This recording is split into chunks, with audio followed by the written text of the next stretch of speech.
예배드리는 모든 성도님들께 은혜가 충만하시기를 주님의 이름으로 축원합니다.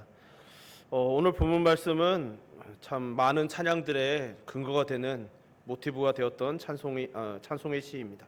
그 표제는 다윗의 시 인도자를 따라 부르는 노래라는 표제를 가지고 있죠.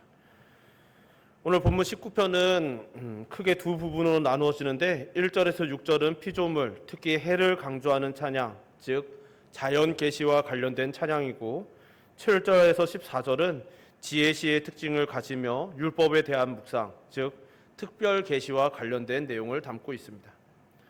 흥미로운 점은 오늘 19편은 신학적으로도 매우 중요한 의미를 가지고 있는데 그런 의미를 가진 것의 그 신학적인 특별한 의미는 자연 계시와 특별 계시라는 것을 분명하고 선명하게 드러낸다는 것이죠.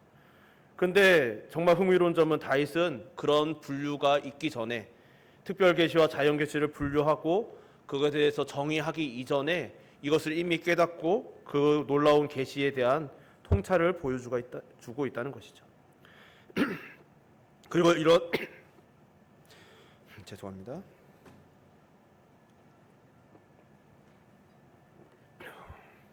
그리고 이런 놀라운 통찰의 통일성이라는 것이 바로 성경이 성령님의 영감으로 통일성 있게 쓰여졌음을 증언하는 것이기도 하고 오늘날 현대의 편견과 달리 말씀을 중심으로 깊이 있는 묵상을 통해 이런 깊이 있는 통찰에 이를 수 있다는 만인 제사장론의 근거가 되기도 하는 것이죠.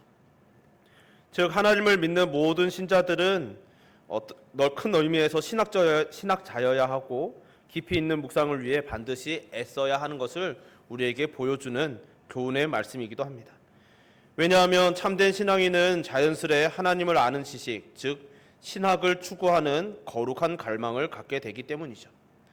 바라기는 이 자리에 있는 저와 여러분 우리 모두는 하나님 더 알기를 갈망하며 성숙해가는 신앙인들 되시기를 주님의 이름으로 축원합니다.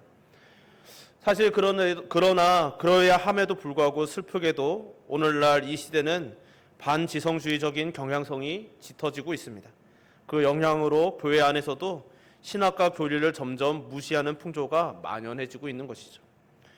처음에는 신학과 교리를 교역자들의 독점적인 권한인 것처럼 여기며 위탁하고 신경 쓰지 않는 풍조로 시작해서 이제는 교역자들도 중에도 무시하는 듯한 모습을 점점 많이 보고 있는 것이죠. 그러나 신학 없는 신앙은 결국 무너질 수밖에 없고 깊이 있는 영성과 경건은 결국 신학으로 이어진다는 것을 오늘 본문을 통해 보여준 다윗을 생각하면서 우리 19편을 함께 좀 더 깊이 있게 혹은 좀 더 함께 상고해 보기를 소망합니다. 앞서 말씀드렸듯이 오늘 본문은 일반 계시와 특별 계시 두 부분으로 나눠지죠. 이렇게 다윗은 일반 계시와 특별 계시를 함께 연결함으로써 율법을 주신 하나님은 천지를 창조하신 하나님이시라고 고백합니다. 그래서 오늘 본문은 이렇게 시작되죠. 하늘이 하나님의 영광을 선포하고 궁창에 그의 손으로 하신 일을 나타내는도다. 아멘. 다윗은 자연을 만드신 하나님, 자연을 통해 계시하시는 하나님의 영광과 그 솜씨를 찬송합니다. 교회는 언제나 창조는 하나님의 영광의 현현이라고 고백해왔죠. 하나님께서는 창조를 통하여 영광을 드러내시며 창조된 만물을 보시며 좋았다라고 말씀하셨습니다. 즉 자연은 하나님의 영광이 선명히 드러나는 곳이며 그렇기에 죄로 인해 하나님을 알 수 없게 된 인간은 하나님의 영광이 드러나는 혹은 스며든 천지를 바라보며 경외하며 섬기는 종교 활동을 시작하였던 것이죠. 그래서 하나님께서는 특별 계시를 통해 스스로를 계시하셨고 그 계시를 통해 하나님을 알고 천지를 바라본 다윗은 세상이 하나님의 영광을 담고 있음을 깨달았습니다. 그것을 깨닫고 나니 벅찬 감동으로 찬양을 시작할 수 있었던 것이죠. 특별히 1절에 선포하다라는 말은 자세히 말한다라는 의미가 있죠. 즉 하늘은 하나님의 영광을 자세하게 정확히 말해준다는 것을 말합니다. 이것이 어떻게 가능할까요? 자연을 바라보면 우리 인간들은 그냥 그저 여사로이 볼 때는 그냥 별 생각이 없습니다. 사실. 그런데 어느 순간 나의 인지를 넘어서는 섭리, 내가 나의 인지 밖에 있던 압도적인 섭리를 엿볼 때 그런 것을 경험하게 되죠. 예를 들면 계절의 변화 같은 것입니다. 엄청 덥다가 비가 오더니 갑자기 부쩍 선선해졌는지 쌀쌀해졌는지 기온이 많이 내려갔죠. 이런 계절의 변화 혹은 날씨의 변화, 기온의 변화, 갑자기 그냥 여사로이 늘 같은 날이 계속될 줄 알았는데 그 날이 변했다라는 것을 절감할 때, 혹은 정말 그저 지나가던 풍경이 저 압도적인 풍광으로 다가올 때 이것이 나의 인지보다 더 큰 것이었다라는 것을 깨달을 때 우리는 하나님의 섭리를 엿볼 수 있게 되는 것이죠. 하늘을 바라보면서 우주를 보며 바다를 보며 천지 만물에 담긴 압도적인 섭리를 잠시나마 엿볼 때 인간은 하나님의 영광을 느끼며 깨닫게 되는 것입니다. 그리고 다윗은 바로 그런 경험을 하늘의 선포라고 노래하고 있는 것이죠. 하늘의 선포에 이어서 궁창이라는 표현을 사용함으로써 사실 이 궁창이라는 단어는 여러 가지 이야기를 담을 수 있지만 오늘 본문에서 다윗은 하늘의 다른 표현으로 반복하여 사용함으로써 하늘에 담긴 하나님의 영광을 강조해서 하늘은, 이 자연은 하나님을 찬양하는 것이다, 하나님의 영광을 담고 있다라는 것을 강조해서 확신에 찬 고백을 하고 있는 것이죠. 그뿐 아니라 이어져서 날은 날에게 말하고 밤은 밤에게 지식을 전하니라고 노래하죠. 매일매일의 자연의 현상들, 이 쉬지 않고 말하고 있고 지식을 전하고 있다라는 것이죠. 이들이 전하는 것은 우리 귀에 들리는 소리가 아닙니다. 그냥 우리는 그저 때로는 여사로이 넘기는 여러 가지 자연 현상들이죠. 정말 겨울이 지나가면 봄이 오고, 봄이 지나가면 여름이 오고, 여름이 지나가면 곡식이 있는 가을이 오고, 가을이 지나면 또다시 겨울이 오고, 그런 계절의 변화들, 이것을 우리들이 어느 날 봄, 여름, 가을, 겨울로 4계절로 구분하지만 그것은 사실 다 연결되어 있는 것이죠. 그런 연결되는 것이 변하는 줄을 모르고 있다가 늘 변하고 늘 살아 움직이고 있지만 그것을 인식하지 못하다가 너무나 확연하게 변한 것이 느껴지는 그때에 우리는 그제서야 알게 되는 자연 현상들이죠. 그래서 우리들은 정말 하늘을 보며 그 섭리를 엿볼 때에만 깨닫고 있지만 사실 매일매일 밤낮이 바뀔 때마다 날마다 하나님의 섭리는 전하여지고 또 전하여지고 있다라고 고백하는 것입니다. 그래서 다윗은 3절에 이것은 언어도 없고 말씀도 없으며 들리는 소리도 없다라고 노래하며 연이어 그의 소리가 온 땅에 통하고 그의 말씀이 세상 끝까지 이르도다라고 고백하는 것입니다. 이것은 귀로 듣는 소리가 아니라 인간은 마음으로, 눈으로 듣는 말씀인 것이죠. 더 나아가 이 선포는 그 누구도 피할 수 없는 선포이기도 합니다. 하나님의 선포함이 사실 이 강단에서만 이루어진다면, 혹은 우리의 입술로만 전해진다면 귀를 막고 피할 수 있죠. 그렇지만은 다윗은 결코 귀를 막아도 피한다 하여도 결코 피할 수 없는 선포가 있다라고 고백하며 선언하는 것이죠. 바울 역시 동일한 고백을 로마서 1장에서 이렇게 고백한 바 있습니다. 창세로부터 그의 보이지 아니하는 것들 곧 그의 영원하신 능력과 신성이 그가 만드신 만물에 분명히 보여 알려졌나니 그러므로 그들이 핑계하지 못할지니라. 바울과 다윗은 신약과 구약으로 나누어진 인물이지만 서로 동일한 고백을 하고 있는 것이죠. 이어 다윗은 이런 고백을 해를 주제 삼아서 이어갑니다. 4절 하반절 이하에 하나님의 해를 위하여 하늘의 장막을 베푸셨도다. 해는 그의 신방에서 나오는 신랑과 같고 그의 길을 달리기 기뻐하는 장사 같아서 하늘 이 끝에서 나와서 산을 저 끝까지 운행하며 그의 열기에서 피할 자가 없도다라고 고백하는 것이죠. 다윗은 하나님께서 해를 위하여 하늘의 장막을 베풀어 주셨다라고 합니다. 이 말은 즉 해는 하나님의 영광에 비할 바 없는 피조물에 불과하다는 고백인 것이죠. 사실 이 당대에는 다윗의 때도 그러하고 이 근동 지역은 해를 포함한 일월 성신을 섬기는 신앙이 매우 강했습니다. 많이 퍼져 있었죠. 그러니까 해는 숭배의 대상이었습니다. 그 일대에서. 그런데 그런 숭배의 대상으로 여겨지는 그런 대단한 해도 하나님의 피조물일 뿐이다라는 선명한 고백을 하고 있는 것이죠. 그러나 그 동시에 그런 해도 한 놀라운 피조물임은 분명한 것을 노래하는 것이죠. 그 해의 대단함은 무엇입니까? 신방에서 밤을 보내고 나오는 신랑과 같이 떠오르고 기쁨으로 자기의 길을 달리는 장사처럼 하늘을 가로질러 운행한다라고 해가 정말 놀랍도록 자연에서 선명하게 드러나는 그 현상들을 노래하는 것이죠. 다윗은 이런 엄청난 존재인 너무나 선명해서 그 누구도 부정할 수 없는 해조차도 숭배의 대상이 아니라 하나님께서 장막을 만들어 주셔야 하는 피조물임을 분명히 고백하고 있는 것이죠. 이렇게 6절까지 자연 계시를 노래한 다윗은 이어서 자연스럽게 하나님의 특별 계시를 찬양한 것으로 이어갑니다. 7절에 여호와의 율법은 완전하여 영혼을 소성시키며 여호와의 증거는 확실하여 우둔한 자를 지혜롭게 하며라고 노래하죠. 앞서 6절에서 해가 하늘의 이 끝에서 저 끝까지 운행하고 그 열개에서 피할 자가 없듯이 하나님의 말씀인 율법도 모든 죄인의 허물을 드러낼 뿐 아니라 그 앞에서 숨을 자가 없는 그런 놀라운 계시임을, 섭리임을 고백하고 있는 것이죠. 태양이 자연에게 생명을 주듯 하나님의 말씀도 영혼을 소성시킨다라는 것입니다. 즉 다윗은 해와 율법을 대조시키면서 자연 계시와 특별 계시 간에 어떤 모순도 없이 하나님을 온전히 계시하고 드러내고 있다라는 것을 자연스럽게 연결시키면서 찬양하고 있는 것이죠. 또한 주목할 점은 하나님에 대한 호칭인데 1절에서 나오는 하나님과 7절 이후에 하나님의 호칭이 다르다라는 것이죠. 1절에서는 엘이라는 단어를 사용하여서 가장 일반적으로 사용되는 하나님의 호칭을 사용했다면 7절 이하에서는 야훼, 즉 여호와라는 호칭을 사용합니다.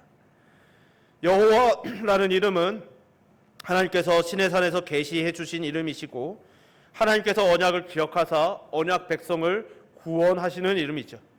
즉 언약 관계를 언급할 때 사용하는 이름입니다.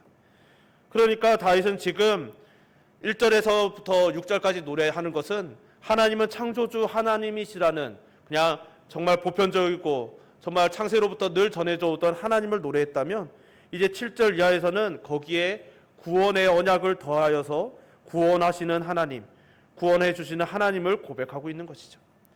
다윗은 구원의 하나님의 말씀을 율법, 증거, 교훈, 계명, 여호와를 경외하는 도, 법 이렇게 6가지 단어로 표현합니다. 율법은 가장 포괄적인 개념으로 표현된 것이죠.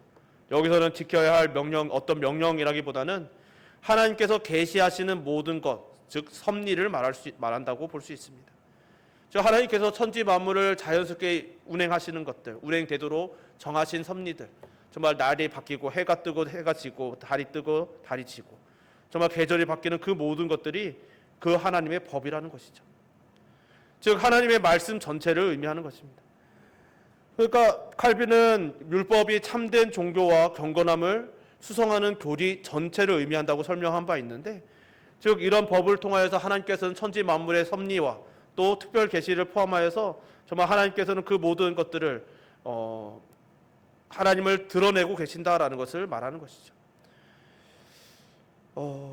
그리고 이런 것은 세상의 그 어떤 것보다 더 믿을 만한 하나님께서 친히 증거하시는 말씀이라는 것을 또한 고백합니다.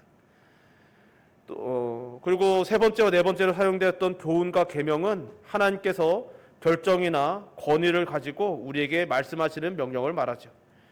여기서 강조하는 개념은 권위입니다. 여호와를 경외하는 도는 율법이 말씀하는 핵심이자 율법에 바르게 반응하는 결과인 하나님 경외함을 율법을 표현하는 그런 용어로 사용되죠. 그러니까 율법과 동의어로 볼 수 있는 것입니다. 마지막으로 법은 사람의 생각과 행위에 대한 하나님의 판단, 심판, 판결을 의미합니다. 그러니까 이 각각의 용어들을 통해서 다윗이 표현하고자 하는 하나님의 말씀의 기능들은 이런 것이죠. 먼저 7절에 하나님의 율법은 완전하여 영혼을 소성시킨다라고 말합니다. 하나님의 말씀은 생명의 말씀인 것이죠. 그러니까 하나님의 말씀은 그 하나님의 계시는 드러날 때 인간은 본능적으로 하나님을 두려워하게 되죠. 그래서 우리가 먼저 하나님을 경험한 자들은 먼저 두려워서 나의 죄가 선명히 드러나므로 두려워서 무서워서 두려워 떨고 울고 통곡하게 되죠. 그렇지만은 하나님을 선명하게 깨닫고 그 계시를 깨달은 자는 그러나 하나님 앞에 하나님께서 우리를 이렇게 드러나심은 우리를 죽이고자 하심이 우리의 죄로 인하여 심판하여 판결해서 완전히 끝내고자 하시는 것이 아니라 우리에게 생명을 주시기 위하여서 계시하셨음을, 드러내셨음을 깨닫게 되는 것이죠. 그리고 두 번째로 7절 하반절에서는 영혼의 증거는 확실하여 우둔한 자를 지혜롭게 한다라고 말합니다. 하나님의 증거는 어떤 상황에서든지 신뢰할 수 있는 확실한 말씀이라는 고백인 것이죠. 그래서 하나님의 증거를 믿고 그 길로 행하는 자는 지혜로운 자인 것입니다. 그리고 8절에는 세 번째, 네 번째 도가 나오는데 여호와의 교훈은 정직하여 마음을 기쁘게 하고 여호와의 계명은 순결하여 눈을 밝게 하시도다라고 말합니다. 하나님의 말씀은 하나님께서 친히 권위를 가지고 주시는 명령이죠. 그러니까 하나님의 말씀이 생명을 주시고 지혜를 주시니 기뻐할 수밖에 없다라는 것입니다. 그리고 바로 이어서 여호와의 계명은 순결하다라는 것은 거짓이 없는 참됨을 의미하는 것이죠. 그러니까 하나님께서 정직하고 하나님의 교훈은 정직하고 기쁨을 주는 것이고 참으로 거짓 없는 참된 것이다라는 것을 노래하는 것입니다. 그리고 다섯 번째로 9절 상반절에 여호와를 경외하는 도는 정결하여 영혼까지 이르고라고 말하죠. 하나님을 경외하는 것은 죄로부터 떠난 정결한 삶이며 한때 잠깐 이루어지는 것이 아니라 영혼까지 이르는 은혜라는 것을 의미합니다. 그리고 마지막으로 9절 하반절에 여호와의 법도 진실하여 다 의로우니라고 말하죠. 하나님의 심판과 판단은 진실하고 의롭다라는 고백입니다. 사실 이것이 너무나 중요한 고백 중에 하나이죠. 하나님의 백성은 하나님의 심판과 판단에 대해서 불평하거나 판단하지 않습니다. 정확히는 판단하지 않게 되어져 가죠. 이것을 우리는 성화라고 말합니다. 그러니까 우리는 처음에 하나님을 만나고 나서는 정말 열정적으로 불타오를 때는 전혀 의심하지 않다가 정말 어느 정도 안정이 되고 어떤 목사님이 이것을 정상으로 돌아간다고 표현하시는데 정상적인 상태로 돌아가면 다시 의심하고 하나님의 말씀에 대해서 신뢰가 흔들리는 경험들을 한다고 합니다. 그런데 그럴 때 우리는 절로 하나님의 그 섭리나 하나님의 그런 하시는 행동 그 도에 대해서 하나님께서 행하시는 그 섭리에 대해서 때로는 판단하고 불평하고 우리가 스스로 하나님 앞에서 시험에 들게 되는 것이죠. 그러나 그 하나님을 믿고 알아가면서 하나님을 신뢰해 가면서 다윗은 내가 하나님을 알아가 보니 하나님의 법도는 진실하여 다 의롭다라고 고백할 수 있게 된다고 고백하는 것이죠. 즉 하나님의 심판은 진실하고 의로운 것이 믿어지기 때문에 그 믿음이 점점 더 선명해지기 때문에 동일한 관점에서 하나님에 대해서 불평하거나 판단하지 않게 됩니다. 그리고 동일하게 하나님의 백성은 자신의 삶의 현실과 고난을 인하여서도 하나님을 향하여 원망하지 않게 되어져 가는 것이죠. 왜냐하면 하나님께서 자신에게 그 백성들에게 상 주실 분이심을 믿고 바라볼 수 있기 때문입니다. 다윗은 말씀이 자신에게 생명과 지혜와 기쁨을 주는 것을 그의 삶 전생애를 통하여서 경험하였던 사람이죠. 그리고 하나님께서 하나님의 말씀이 분별력을 주고 정결함과 거룩함을 주며 우리의 입술에서 불평과 원망을 제거해 주신다는 것도 알았습니다. 그래서 그는 10절에 금 곧 많은 순금보다 더 사모할 것이며 꿀과 송이꿀보다 더 달도다라고 고백하는 것이죠. 금과 이 꿀 이런 것들은 참 인간들에게 원초적인 욕망의 대상들이 되죠. 금이 많으면 많을수록 좋지 않겠습니까? 금으로 대표되는 물질들, 돈 많으면 많을수록 좋은 것이죠. 사람들은 누구나 이 금을 탐욕하며 더 많이 쥐고 싶어 합니다. 꿀과 송이꿀로 대표되는 우리 입술의 즐거움, 육신의 쾌락은 누구나 바라는 것들이죠. 이왕이면 더 즐거웠으면 좋겠고 더 재미있었으면 좋겠고 더 행복했으면 좋겠습니다. 그러나 그런 것보다 더 달고 더 사모할 만한 것이 바로 하나님의 말씀이라는 것을 다윗은 깨닫고 고백하고 있는 것이죠. 그리고 11절에서는 또 주의 종이 이것으로 경고를 받고 이것을 지킴으로 상이 크다라고 고백합니다. 하나님의 말씀이 경고를 해주시고 하나님의 경고를 듣고 지킴으로 상을 받는다라는 것을 고백하는 것이죠. 사실 이것은 인간의 본능을 거스르는 것이죠. 사실 하나님 앞에서 경고를 받는다는 것이 그냥 그저 찬양으로 듣고 말씀을 보니까 그저 그렇지만 우리의 죄가 너무나 선명하게 드러나는 것입니다. 내가 이것이 실수였구나, 내가 이것이 죄였구나, 하나님 앞에서 죽을 일이었구나 라는 것이 깨달아지는 것, 성경께서 말씀이 그것을 깨닫게 해주시고 그것을 드러나게 해주신다는 것이죠. 그것이 거슬러서 정말 그것이 꺼려져서 말씀을 더 안 읽는 분들도 만나본 적이 있습니다. 그러니까 하나님 앞에서 죄가 드러나는 게 싫으니까, 내가 죄인이라는 것이 드러나기 싫어서 이 경고를 받고 싶지 않은 것이죠. 즉 인간의 본능이 이 경고로부터 벗어나고 피하고 싶은 것입니다. 그런데 하나님의 말씀을 알고 하나님을 알고 나면 나의 죄를 드러나게 해주는 것이, 나의 잘못을 지적해 주시는 것이 은혜가 됩니다. 그래서 그것을 깨닫게 해주는 것이 감사하고, 왜? 그것이 나로 하여금 그 죄로부터, 나에게 숨겨져 있는 이 허물로부터 벗어날 수 있게 되는 것이죠. 왜냐하면 내가 이것을 깨닫지 못하면, 나의 숨겨진 허물로 남아있으면 이것이 나의 영혼에, 나의 심령에 얼마나 해가 되는지 알았기 때문인 것이죠. 사실 영혼으로만 가지 않고 우리 육신으로만 봐도 분명한 것이죠. 육신의 그 상처에서도 보이는 상처보다는 보이지 않는 상처가 더 중하고 위험하다라고 합니다. 드러나 있는 상처 혹은 병은 그냥 고치면 되고 치료를 하고 관리할 수 있는데, 전혀 내가 병이 있는 줄도 모르고 나에게 상처가 있는 줄도 모르고 그냥 그저 살아가다 보면 그것이 점점 더 악화되고 나중엔 돌이킬 수 없게 된다는 것이죠. 그래서 인간은 누구나 보이지 않는 위험에 대해서 큰 공포를 느끼고, 그래서 전염병을 더욱 두려워하고 정말 무서워하는 것이죠. 그리고 이런 원리를 알았기 때문에 다윗은 내 죄가, 정말 내가 깨닫지 못하고 있는 죄가, 나에게서 드러나지 않는 이 허물이 너무나 나에게 위험하다라는 것을, 내 심령에게 위험하다는 것을 알고 자신의 숨겨진 허물을 날마다 밝히 비추어 깨닫게 해달라고 하나님께 간구하고 있는 것이죠.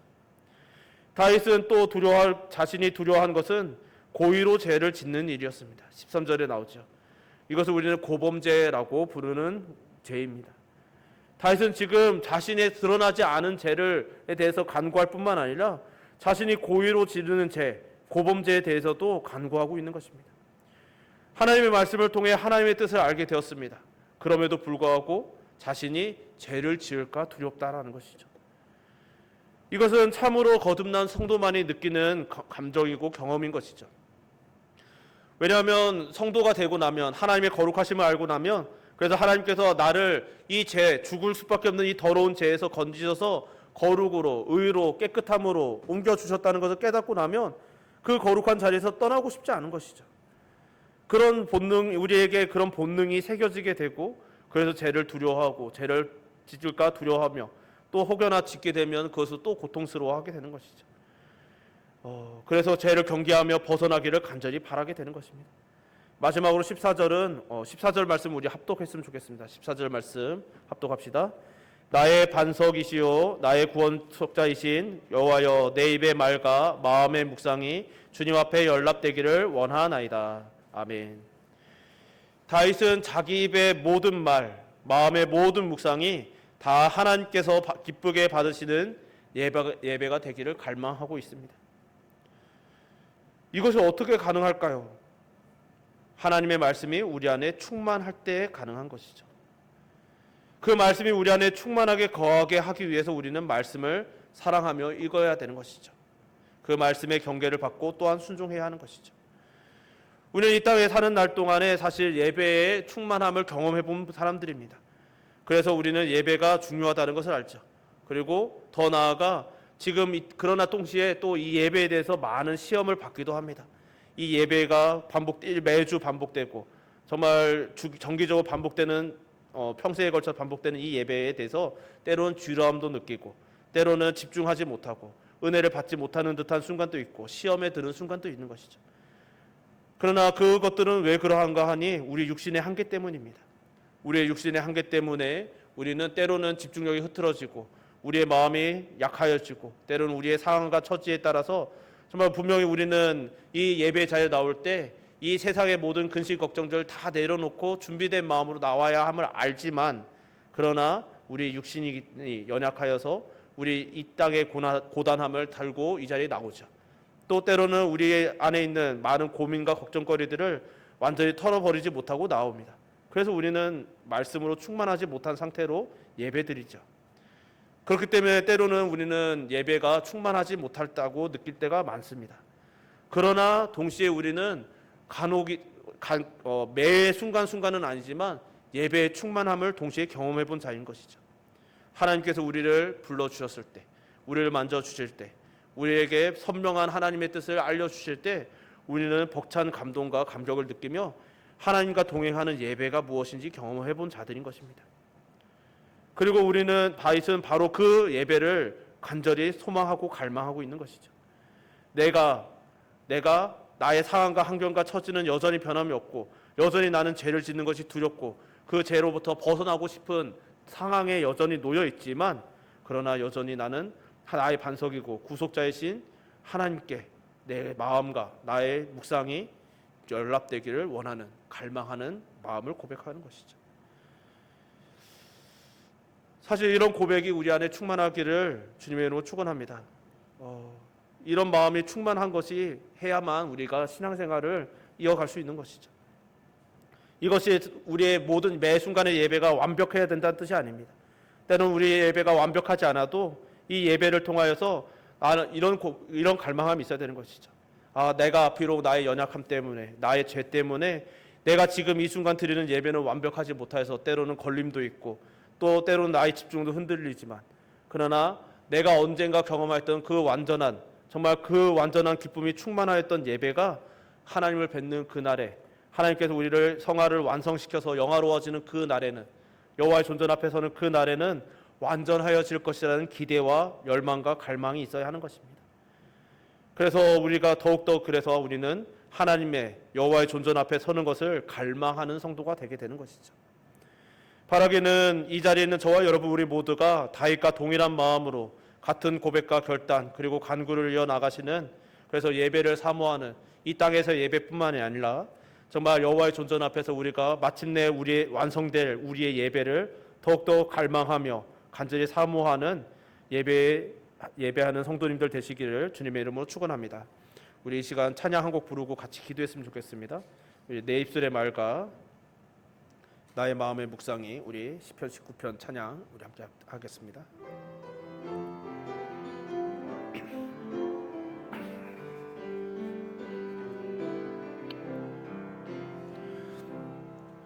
내 입술의 말과 나의 마음의 묵상이 주께 연락되길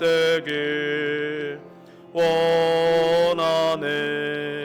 내 입술의 말과 나의 마음의 묵상이 주께 연락되길 내 입술의 말과 나의 마음의 묵상이 내 입술의 말과 나의 마음의 묵상이 주께 연락되길 원하네.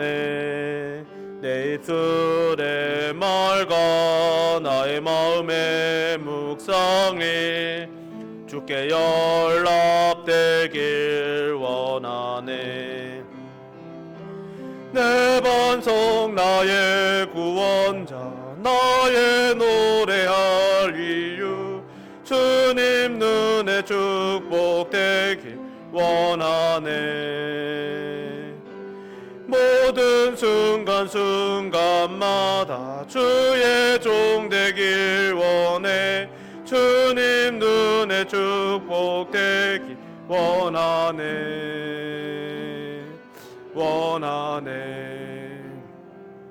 우리 시간 말씀 기억하면서 함께 기도했으면 좋겠습니다. 정말 우리에게 이런 갈망함이 있었으면 좋겠어요. 내 입술의 말, 내 마음의 모든 묵상, 정말 우리의 모든 언행 심사가 하나님께 연락되는 예배 드리는 삶 되게 하여 달라는 갈망이, 이런 다윗의 갈망이 우리에게도 있기를 소망합니다. 이 시간 기도하실 때 하나님, 우리의 모든 언행 심사가 날마다 하나님께 올려드리는 예배가 되게 하여 주옵소서.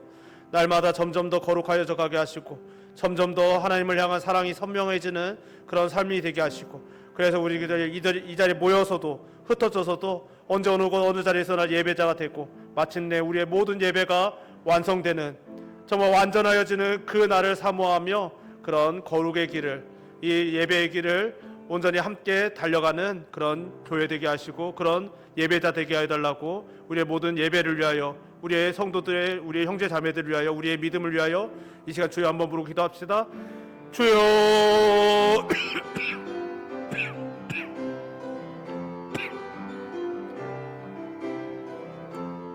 아버지 오늘도 이 자리에 나와서 주님 앞에 나와 기도하게 하심을 감사드립니다. 아버지 은혜가 아니면 살아갈 수 없는 저희들이 주님 앞에 나와서 오늘도 이렇게 주님의 말씀을 들으며 우리의 마음과 생각을 돌아보며 또 하나님 아버지 앞에 우리의 예배를 돌아봅니다. 주 하나님 아버지 다윗이 고백하였듯이 주 하나님 아버지 다윗은 그 어떤 신학도 없었지만 하나님의 말씀을 묵상하며 그 말씀을 통하여 하나님을 깨닫고 또 하나님의 자연을 바라보니 천지 만물이 하나님을 노래하고 있음을 주 하나님 아버지를 증언하고 있음을 그 영광을 담고 있음을 깨달았고 또 그 영광을 바라보고 또다시 말씀을 바라보니 그 말씀이 정말 얼마나 선명한지 얼마나 은혜로운지 깨달아서 주 하나님 아버지 많은 이들이 하나님의 율법을 법으로 생각하고 두려워 떨고 주 하나님 아버지 때로는 귀찮아하고 외면할 때 그는 그 말씀이 율법이 얼마나 사랑스러우며 사모할 만한 것이며 생명인지 주 하나님을 깨달아라. 하나님의 사랑을 노래하고 하나님을 찬양하며 예배하며 주 하나님의 죄를 더욱더 두려워하고 멀리하기 원하는 주 하나님을 향하여 거룩을 사모하고 또 하나님의 예배를 주 하나님의 함께 올려드릴 그 주 하나님의 예배를 갈망하였었음을 우리가 보게 되었습니다. 주 하나님 이것이 우리의 고통이란 고백임을 또한 깨닫고 고백하오니 주 하나님 아버지 우리 안에 이 고백이 더욱더 선명하여져 가게 하여 주옵소서. 주 하나님 이 고백이 날마다 우리 안에 선명하여져 가므로 언제 어느 자리에서나 우리 입술의 모든 말 우리의 모든 언행 심사가 주 하나님 아버지를 영화롭게 하는 예배가 되게 하여 주셔서 주 하나님 아버지 우리들이 이 자리에 모여서 함께 드리는 예배나 주 하나님 어떤 각자 삶에서 드리는 삶의 예배나 변함없이 하나님을 예배하는 예배자 되게 하시고 그렇게 우리들이 더욱더 거룩하여지기를 소망하는 하나님 앞에서 정결해지기를 사모하며 살아가다가 주 하나님 여호와의 존전 앞에서는 그날에 우리의 모든 예배가 완성될 것임을 믿고 주여 완전해질 것임을 믿음으로 주 하나님 더욱더 예배를 또 완전한 예배를 하나님 앞에서 드려질 예배를 갈망하며 소망하며 주 하나님 달려가게 하여 주시옵소서. 아버지 우리 중에 함께하여 주시옵소서. 사회 마실 하나님 아버지 우리가 모두 주님께 간구하였사오니 우리의 마음에 예배를 향한 갈망함이 충만하게 하여주시고 그 갈망함을 따라 우리들이 예배 드리는 삶을 이어가게 하여 주시옵소서. 마침내 여호와의 존전 앞에서 우리의 모든 예배가 더욱더 완전해질 것을 믿사오며 예수님 이름으로 기도드립니다. 아멘. 찬송가